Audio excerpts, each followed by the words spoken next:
On the day that should have been filled with candles, laughter, and champagne, Anna stood frozen as her husband handed her a white envelope, divorce papers, in front of everyone she loved. But what Derek didn't know was that his perfect moment was already part of a bigger game, one she had been quietly preparing for months, because the woman he planned to humiliate had a gift of her own, and it would destroy him completely. Before we begin, if you believe that no woman should ever be blindsided or silenced by betrayal, make sure to subscribe. It's free and helps us share more stories from RevengeAmy. I never knew silence could be this loud. It began with laughter, their laughter sharp and male, echoing off the cream-colored walls of our living room like glass breaking under velvet. Derek's laughter. Brandon's laughter. My husband and his best friend. Both men standing beneath the pink and gold streamers I had hung myself that morning, balloons swaying gently behind them. 20 of our closest friends and family filled the room. Wine glasses clinking, camera flashes popping. Everything shimmered in the soft afternoon light, perfect, beautiful until it wasn't. "This is the perfect moment," Brandon said, his smile too wide, his tone too rehearsed. His dark skin caught the gleam of the chandelier as his eyes flicked toward Derek. "She'll remember it." Derek nodded, and I saw something I hadn't seen in months: excitement. Not the kind he used to have when he planned surprise trips or anniversary dinners, but something sharper, colder. The kind of excitement you see before a car crash. From the couch, my mother, Helen, shifted, sensing what I was only beginning to realize. "Anna," Derek began, voice coated in that fake gentleness he used when he was about to hurt me but didn't want to look like the bad guy. "Brandon and I have something for you." He reached into his suit jacket. The envelope he pulled out gleamed white against his pale hand, the color of wedding invitations. My stomach twisted. Of course it would look like that. He stepped closer, Brandon right behind him like a shadow made of arrogance. Conversations around the room began to fade. The birthday chatter, the children laughing, even the music, everything dimmed into a terrible, anticipatory quiet. Only Tommy's voice broke through, a soft vroom-vroom of his toy cars from the corner. "My son, our son." His light brown curls bounced as he played on the floor, oblivious. Half me, half Derek. The best of both worlds. The only good thing that had survived this marriage. I looked at the envelope, then at Derek. My throat was dry. "What is it?" I asked, though every cell in my body already knew. Brandon smirked. "Just open it." Something in his tone, the cruelty, startled even me. This man had once lifted Tommy onto his shoulders, toasted to our anniversaries, called me family. And now he was here to watch me break. I took the envelope. My hands didn't shake, not yet. The paper was thick, official. Inside, black ink carved our life into pieces. Petition for divorce. Irreconcilable differences. Custody arrangements. And at the bottom, Derek's signature. Neat. Confident. Already done.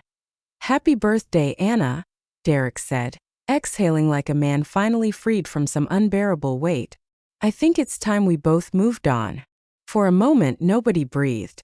The party froze mid-motion, the air itself heavy with disbelief. Someone's glass slipped against the coffee table with a nervous clink.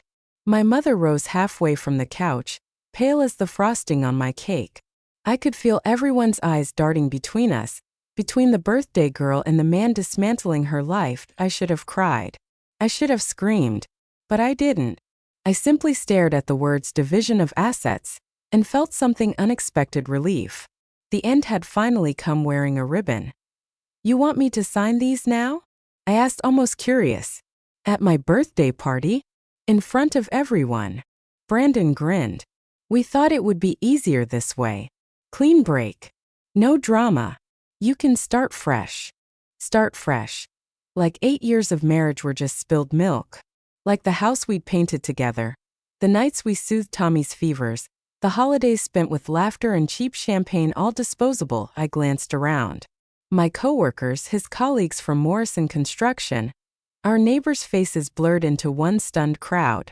They had seen us as a picture-perfect family. Now they were watching the frame splinter in real time. "You're right," I finally said, placing the papers on the coffee table, my voice steady as a surgeon's hand. "I will remember this birthday." A few gasped. Brandon blinked, confused by my calm.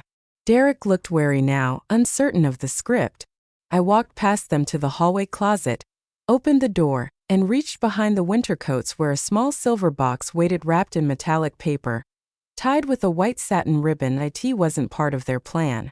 It was part of mine. I turned back to them, box in hand. Before I sign anything, I said, I have a gift for both of you.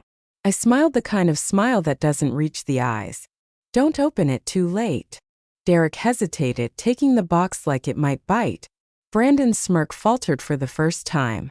Maybe he was realizing something that Derek still hadn't, that a woman who stays silent when the ground collapses under her is not defeated. She's calculating. I picked up a pen from the coffee table. The click of the cap echoed like a gun being cocked. And then calmly, I signed my name, Anna Carter, written in the same elegant cursive I'd used on our wedding invitations 8 years earlier. The same name. A different woman. There, I said, straightening, smoothing the fabric of my dress. All done.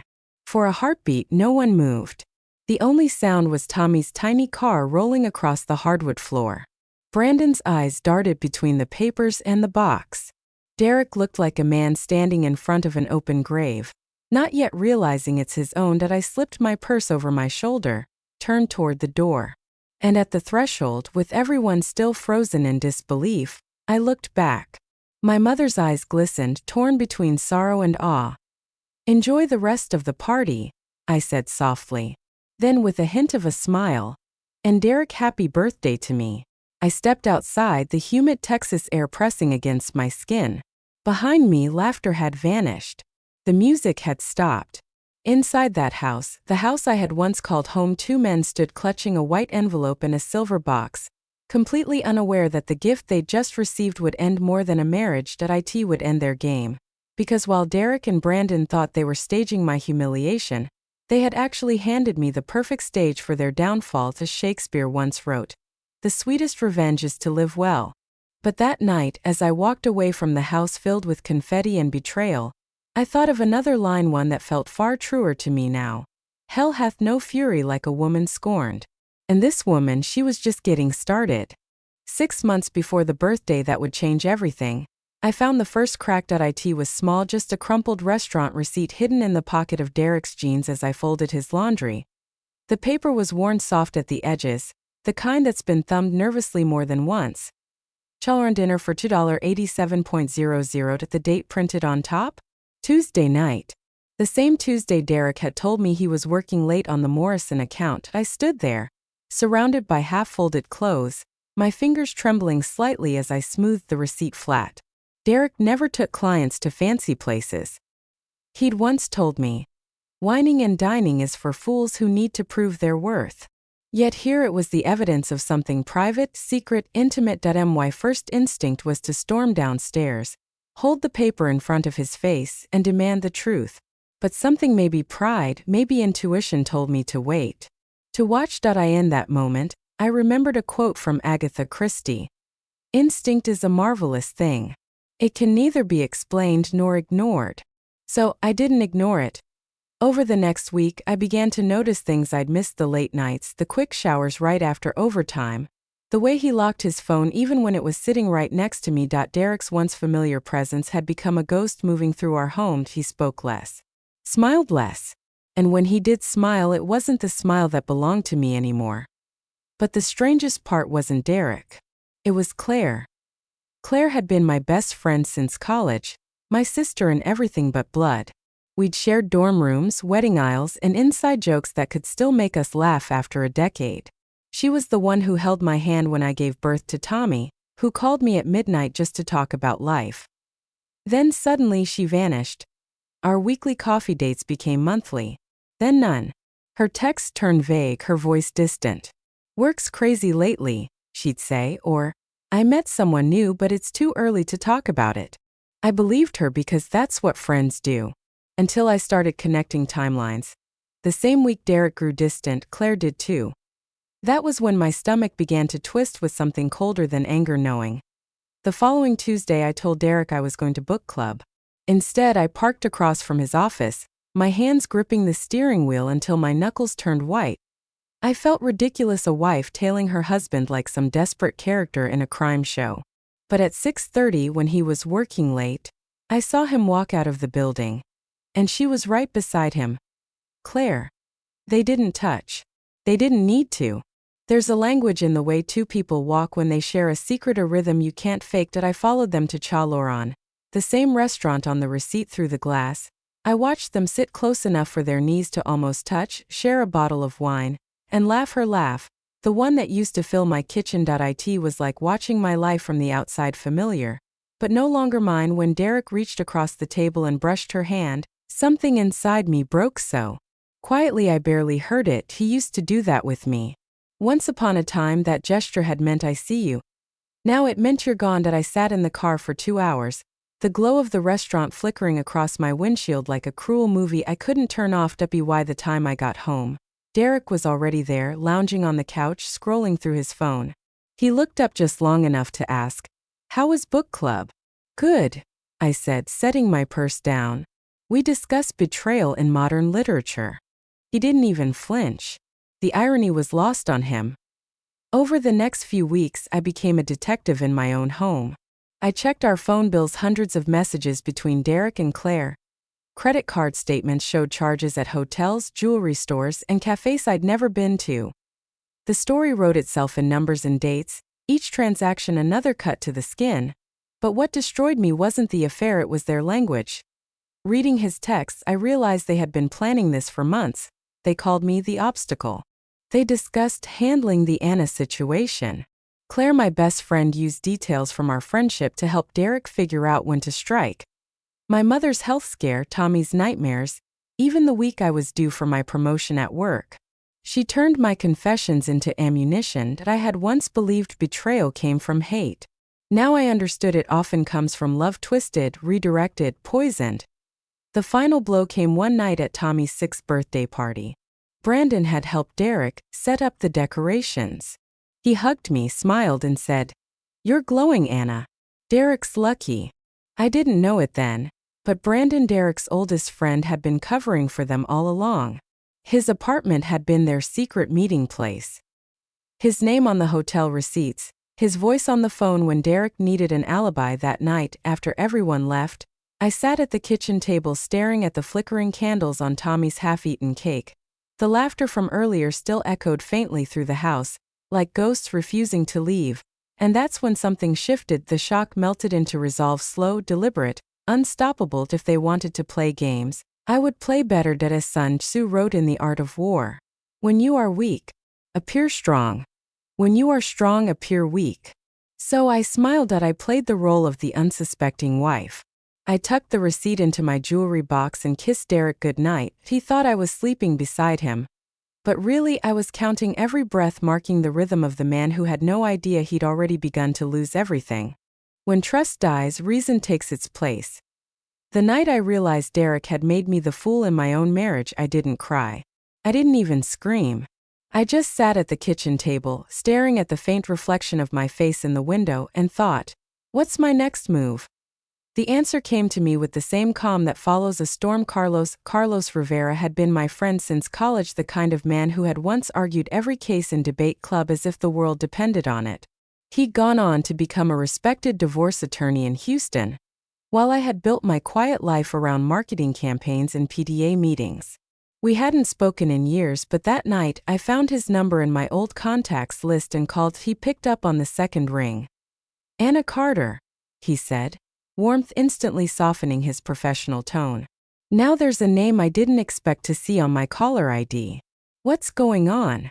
I hesitated, then said the words that sealed my new reality. "I need to understand how divorce works in Texas." There was silence. Then his voice lowered. "Tell me everything." We met 2 days later at a small cafe downtown, one of those quiet places where the coffee's too strong, and no one bothers to look up from their laptops. Carlos looked older, a few gray strands at his temples, but the same steady eyes that once could win any argument. When he saw me, he smiled, stood, and opened his arms. "I wish this was a reunion over wine," he said softly. "Not this." "I wish so too." I replied. We sat in the back booth, away from the windows. I wrapped my hands around a mug I didn't want and told him everything: the receipt, the affair, the lies, Claire, the stolen money. My voice shook only once when I said, "He's been using Brandon to cover for him." Carlos scribbled notes as I spoke, nodding occasionally. When I finished, he leaned back and tapped his pen thoughtfully. "Texas is a no-fault divorce state," he said. "That means the affair itself doesn't matter much legally. But," he paused, eyes narrowing, "if he's been spending marital assets on another woman, that's a different story. That's called dissipation of marital property. The court can make him pay it back." "How much are we talking about?" "Depends. How much do you think he's spent?" I reached into my bag and slid a folder across the table. Inside were credit card statements, receipts, screenshots, all meticulously printed and color-coded. About $15,000 over 6 months. Hotels, restaurants, jewelry. Maybe more. Carlos let out a low whistle. "You've already done half my job for me." I managed a small smile. He always said I was detail-oriented. He flipped through the pages, then frowned at one section. "These deposits small, irregular amounts. Under 1,000 each time. That's not his paycheck, right?" I shook my head. "No." I checked. "They don't match his salary schedule." Carlos's expression darkened. "Anna, where does Derek work again?" "Morrison Construction. Accounts payable." He sighed, leaning forward. "That's bad news for him. If he's moving money through contractor payments, that's not just unethical. That's embezzlement." The word hung between us like smoke. Embezzlement. A felony. I stared down at my untouched coffee. "I'm not sure I can do that to him." Carlos's voice softened. "Anna, he's already done it to himself. You're not creating his crime. You're surviving it." I left the cafe that day with a manila envelope full of legal advice and a fire in my chest. Carlos had told me to document everything, not just the affair, but every trace of money that didn't belong. "Stealing leaves footprints," he'd said. "All you have to do is follow them." So I did. I became meticulous. I waited until Derek was asleep before sneaking into his office, photographing invoices from contractors I'd never heard of. They all had the same pattern: work supposedly done for Morrison Construction, but with payments routed to a side account controlled by Derek. Sometimes, Brandon's landscaping company appeared on the paperwork invoices for jobs that didn't exist. Brandon had always bragged about side money coming in, about finally getting ahead. Now I knew why. They were partners in theft. I printed everything and stored it in a folder labeled Tax Documents 2019, a hiding place so boring Derek would never look twice. Weeks passed. Derek grew more distant, more distracted. He was too busy sneaking around to notice that I'd stopped asking questions. At night, he would lie beside me, scrolling on his phone until midnight. Once, when he fell asleep, I saw a message flash across his screen from Brandon. "Don't worry. The invoices look clean. Peterson will never catch it." Peterson, Derek's boss. I felt something inside me shift. It wasn't grief anymore. It was precision. I was learning to think like them, to predict their moves. And with every step, I was laying the groundwork for something they'd never see coming. A week later, I met Carlos again. This time my folder was thicker. "I think he's been funneling money to Brandon through fake contracts," I said, placing the documents in front of him. "You were right, stealing leaves footprints." Carlos skimmed through the pages, eyebrows rising higher with each one. "This is airtight. If we can tie it to his company, it's over. What happens if I tell his boss? Then the company investigates. If they confirm theft from federal contracts, the FBI gets involved." I exhaled slowly. "So not just divorce. Prison." Carlos nodded. "You can't save a man from consequences he built for himself. Remember what you told me," he said. "It's time we both moved on." "Well, you will." "He won't." That night, as Derek showered, I copied his entire laptop onto a flash drive. I didn't shake. I didn't hesitate. I was no longer the woman who discovered a receipt and cried. I was the woman who would end a scheme. When I finished, I stood in the doorway of his office, watching his screensaver flicker across photos of Tommy, our smiling boy between two parents who no longer existed. That I whispered softly, "Don't worry, baby. Mama's got this." Then I remembered a line from the Count of Monte Cristo. The difference between treason and justice is only a matter of timing. And I smiled because my timing was about to be perfect. They say the walls have ears. In my house, it was the air vent. It was a Thursday night, humid and heavy, the kind of Texas evening that made the air hum with electricity.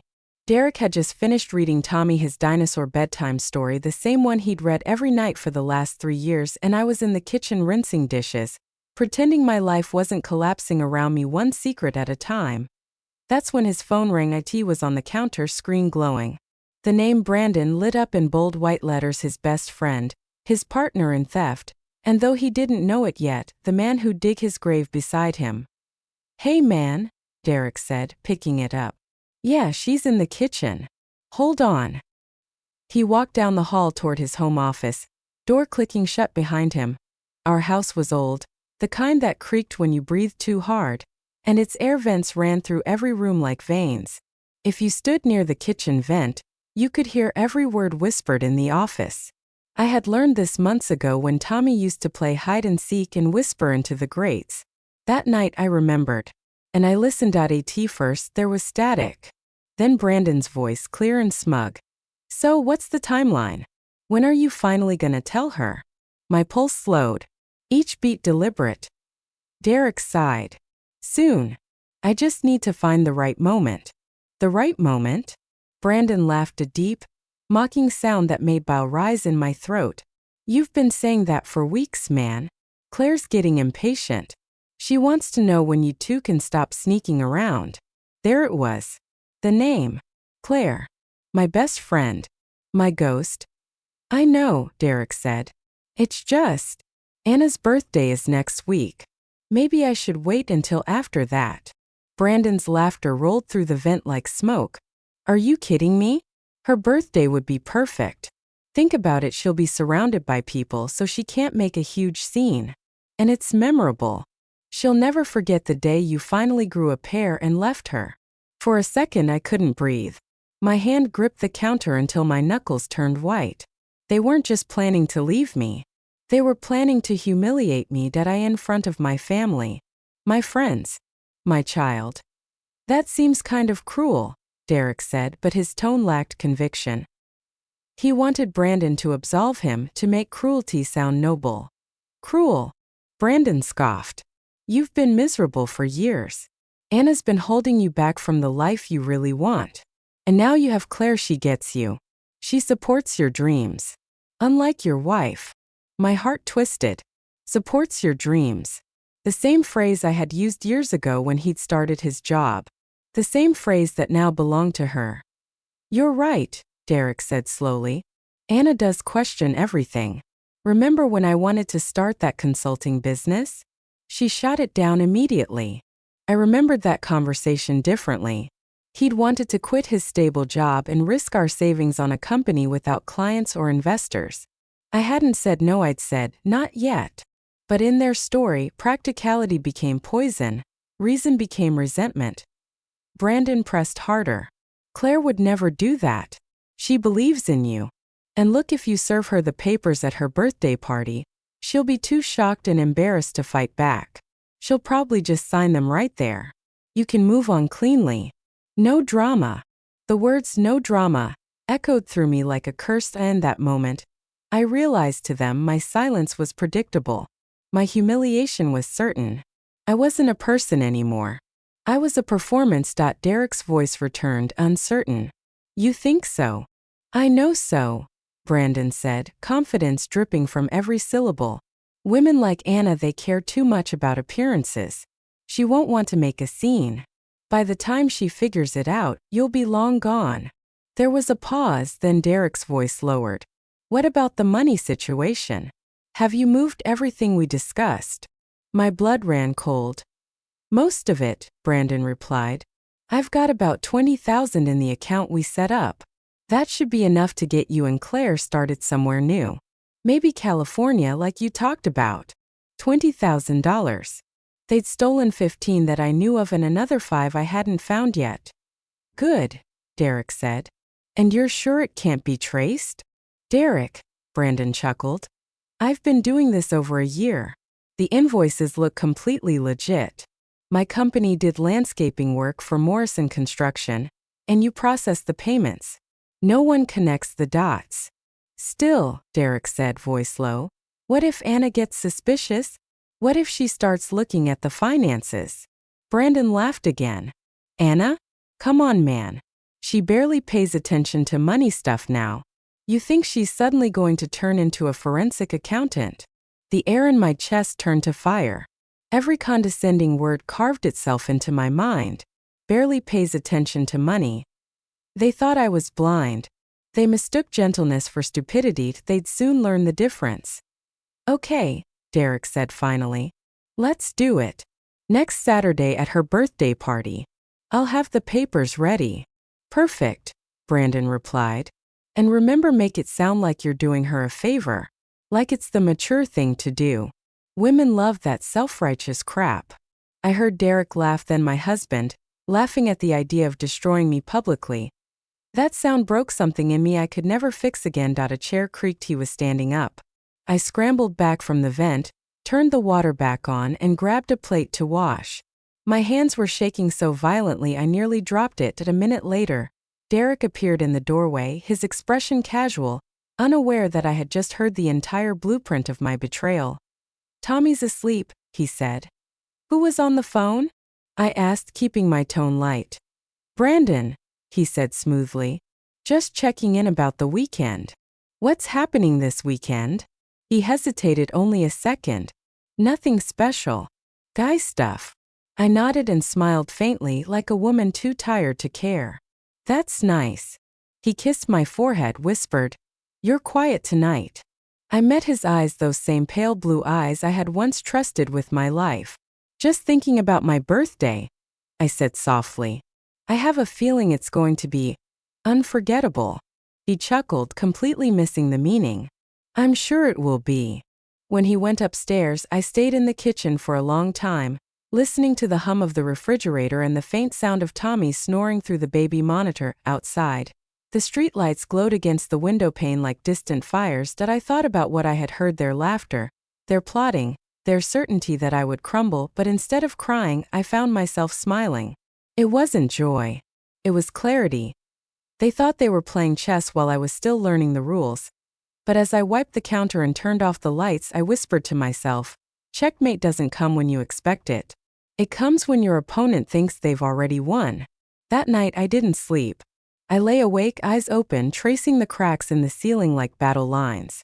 Derek snored beside me, unaware that the woman lying next to him had heard everything and would now turn every piece of his plan against him. As dawn crept through the blinds, I felt a strange calm settle over me. For the first time in months, I knew exactly what to do. They wanted a performance? Fine. I'd give them one dot, but I would write the ending. And when the curtain fell, it wouldn't be my humiliation they witnessed, it would be their downfall. Because as Shakespeare once wrote, trifles light as air are to the jealous confirmation strong as proofs of Holy Writ. They mistook me for weak because I hadn't yet shown my power.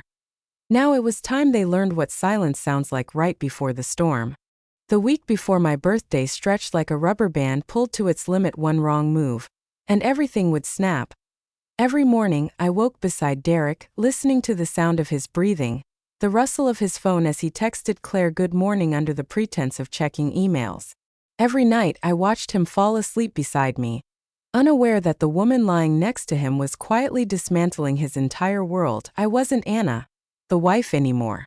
I was Anna, the strategist. On Monday, I took a personal day from work and drove to 3 different banks across town, small branches where no one knew me, where I could open accounts without questions. Carlos had warned me. Move small amounts. Never enough to raise suspicion. So I did $500 here. $1,000 there. By the end of the week, I had quietly relocated $12,000 from our joint savings into accounts only I could access. A safety net, woven with secrecy and precision. I could almost hear Brandon's smug voice from that night through the vent. She barely pays attention to money stuff now. I smiled as I transferred another $800. Not paying attention, Brandon? Or just waiting for the right moment to prove you wrong? That Tuesday evening, Derek claimed he had a work dinner. I didn't ask where. I didn't need to. Instead, I sat in his home office, the glow of his laptop screen painting my face in cold blue light. The password hadn't changed, still Tommy's birthday. Typical Derek. Sentimental when it cost nothing. Careless when it mattered. My fingers moved fast. Copying files onto multiple flash drives. Invoices, emails, bank records, evidence of their fake transactions with Brandon's company. Every document had the same pattern. Work supposedly done for Morrison Construction, invoices approved by Derek, payments funneled to Brandon's business, and then split between them. But that night, I found something even worse. An email chain between Derek and Brandon from 8 months earlier, long before the affair with Claire began. Derek had written, "I need to get out of this marriage, but I need money first. Anna will try to take everything in a divorce." So it wasn't about love. It was about greed. Claire was just the means. That realization burned deeper than betrayal ever could. I thought of a line from The Godfather. "It's not personal, Sonny. It's strictly business." Derek's cruelty wasn't born from passion, it was accounting.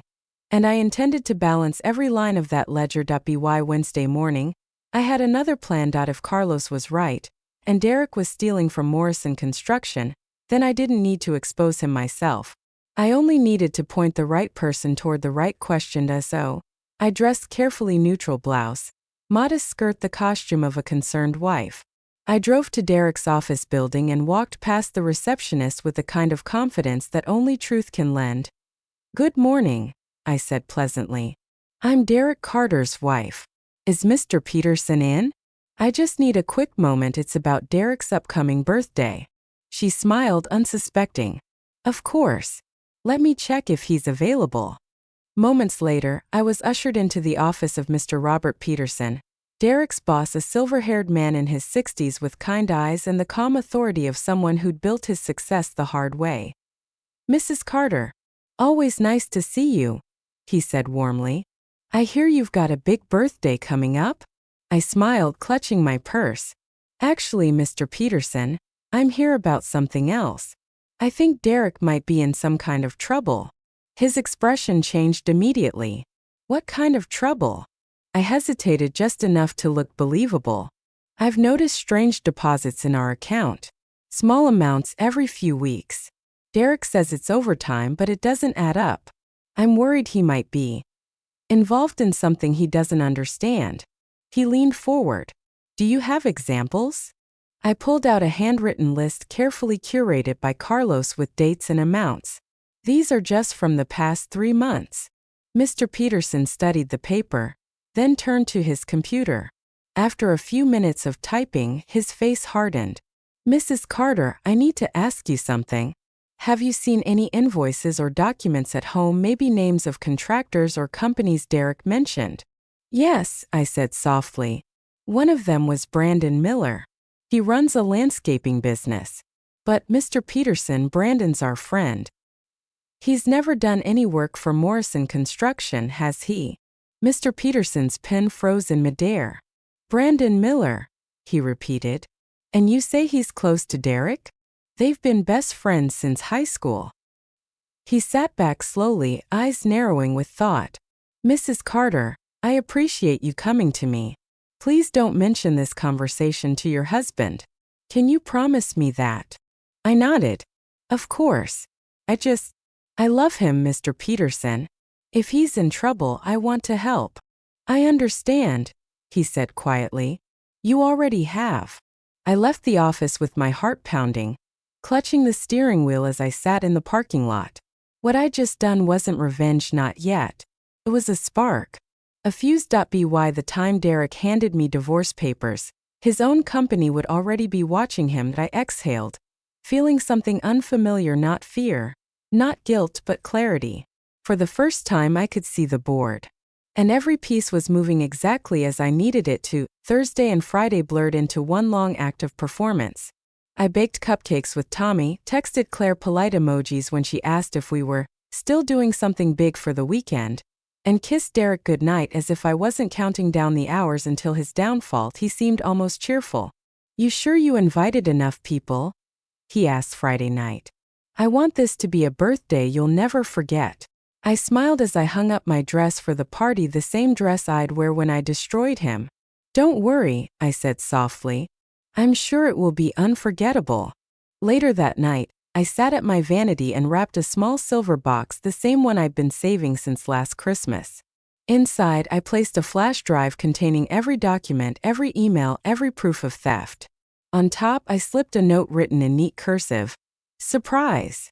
As I tied the white ribbon, I caught my reflection in the mirror, the calm face of a woman Derek thought he knew. But my eyes told a different story. Gone was the softness. Gone was the pleading. What remained was purpose, cold, deliberate, unshakable. I thought of Machiavelli's words from The Prince. Never attempt to win by force what can be won by deception. They had deceived me for a year. Now deception would be my weapon too. And by the time the candles were lit and the guests arrived, Derek and Brandon's empire of lies would already be burning. They just hadn't smelled the smoke yet. By Saturday afternoon, the house was glowing. Pink and gold streamers twisted from the ceiling. Candles flickered on the tables, and the scent of vanilla cake floated through the air. Guests arrived in waves, each holding a wrapped gift and a polite smile. From the outside, it looked like a celebration, but to me, it felt like a play. And I was both the writer and the actress. Derek moved through the crowd with forced charm, his laughter too loud, his smile too polished.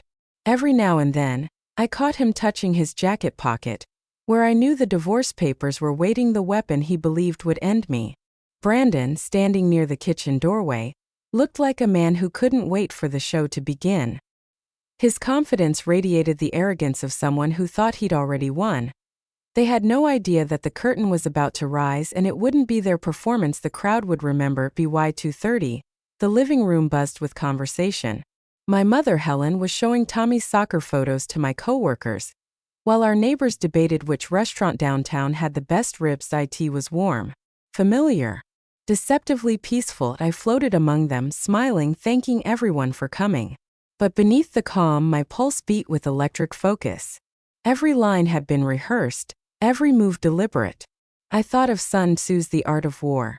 Appear at points which the enemy must hasten to defend. March swiftly to places where you are not expected. They expected me to cry, to crumble. Instead, I was going to stand tall and rewrite the scene. At exactly 3 o'clock, Derek caught Brandon's eye. The two exchanged a small nod, the kind men give when they think the world belongs to them. Derek clinked his glass, his voice slicing through the chatter. "Anna," he called, smiling like the perfect husband. "Can you come here for a second?" The room grew quieter. Guests turned curious. I could feel their eyes on me, warm, expectant, unaware that they were about to witness the undoing of a marriage and the unveiling of two men's sins. I walked toward him, my heels soft against the hardwood floor. "Yes?" I asked lightly. Brandon stood beside Derek, his smirk unwavering. "This is the perfect moment," he said loud enough for the people nearby to hear. "It's her birthday. She'll remember it."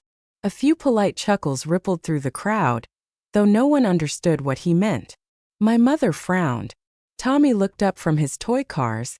Sensing the tension, Derek reached into his jacket. "You're right," he said to Brandon, his hand steady now. "So will you?" He pulled out a white envelope and held it out to me. The paper gleamed in the afternoon light, crisp, pure, cruel. "Anna," he said, voice smooth, "Brandon and I have something for you." I took it without flinching, even as the room's energy shifted, the laughter dying, replaced by a slow, confused silence inside. The papers waited, pre-signed, pre-planned, my life reduced to legal print. At the bottom, his neat signature sealed 8 years of marriage like a business transaction.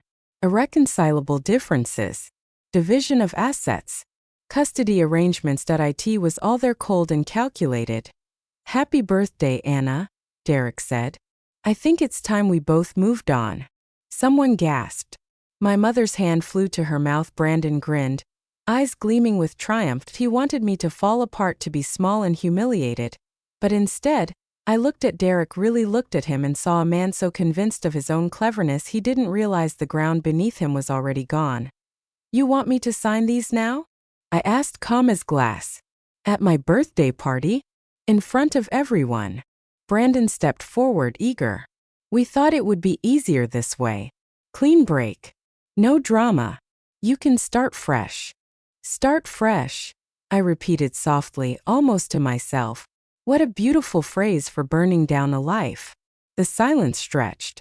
Guests shifted uncomfortably. Unsure whether to stay or politely escape, I let the moment breathe. Let the weight of it hang in the air. Then I placed the envelope gently on the coffee table.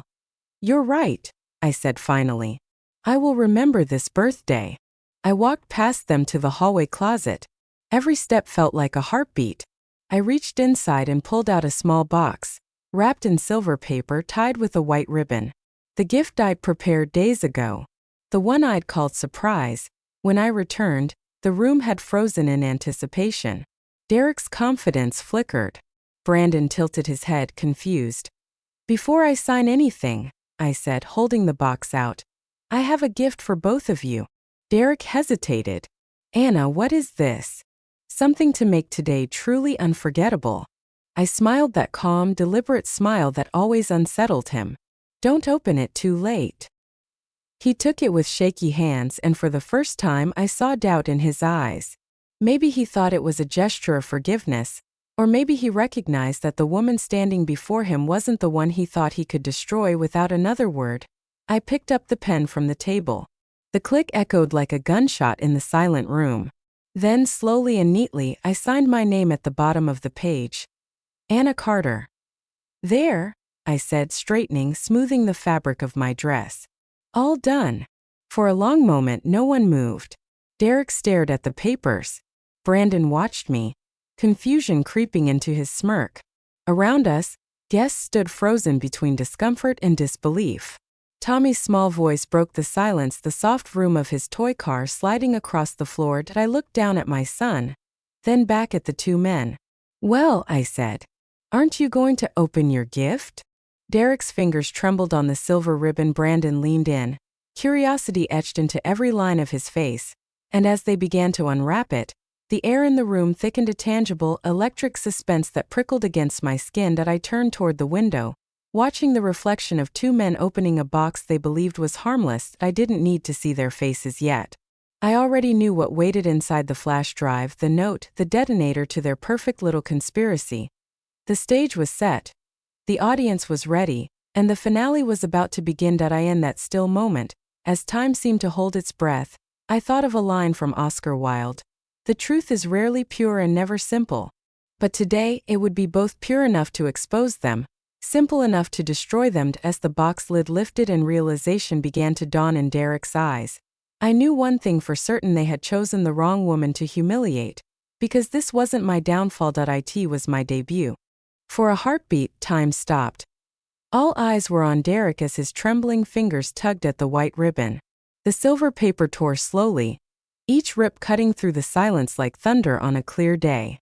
Brandon leaned in closer, his grin returning as if he expected jewelry, forgiveness, something soft. Instead, what waited inside was steel, a small flash drive, a folded note. 2 words on the top, written in my precise handwriting. Surprise, gentlemen. Derek's face drained of color. He unfolded the note with shaking hands. The room fell completely still. Even the air seemed to hold its breath. Beneath the greeting were the words that would end them both. Everything is on the drive: bank records, fake invoices, email trails. Mr. Peterson has his copies. The FBI will have theirs by Monday. Enjoy your weekend. He read it once, then again, and when comprehension finally hit, his hand dropped the paper like it burned him. The champagne bottle Brandon had been clutching slipped from his grasp and shattered across the hardwood floor. The sound rang out like the crack of Judgment Day. What the hell is this? Brandon's voice was hoarse. He snatched the note, scanning it, his eyes wide with disbelief. This is a joke, right? I tilted my head slightly. Oh, I assure you it isn't. Derek looked up at me, his face pale, sweat beading at his temple. Anna, what have you done? I picked up my purse, calm as a priestess before an altar. Exactly what you planned for me, a performance. Only mine ends differently.